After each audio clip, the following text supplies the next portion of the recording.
Hello, what's up mga mananap? So for today's video no, magluto ta karon og sopas or macaroni soup. Chicken macaroni soup. Ambot, gusto ko mo nato siyang pangalan. So magpabukal na ta una og atong macaroni. So ato na siyang ipahumok para dili mo sunop ang sabaw. Og sa atong ready na nato, gidrain na nato siya. So ready na atong macaroni guys. Og ubang mga sangkap na punta diri carrots cubes na gagmay.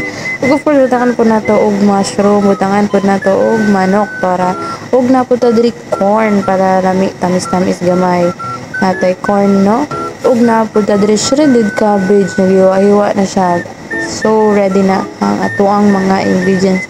So unsa pa man atong giulat, isunod na nato og gisang mga lamas. So gisa-gisa o gisunod na ang atong manik. So ato ang gi kunis-kunis ang atong manok no. So isunod na nato na siya. So kung sa'yo nakita niya sa video guys, mo na siya ning awata ha, kay mo na siya ako ang style sa pagluto. So kung ganahan mo moawat, so awata lang niya, pero pag dili pod kira. So mo na siya, gisunod na nato tong mushroom, giwa-hiwa na to gamay kay nganong gisunod na to ang mushroom kay para luto siya og lami siya gisahon with butter.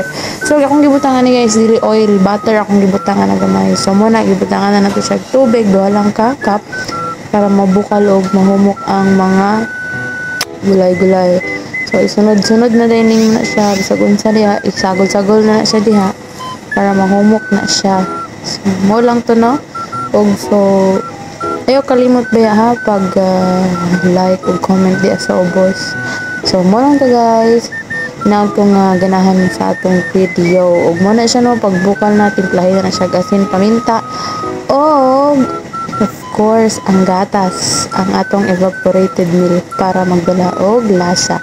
Namoro na siya og ilas na nato ang cabbage para di siya malata.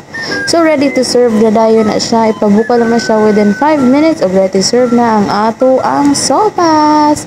So thank you for watching guys. See you for my next vlog. Bye-bye.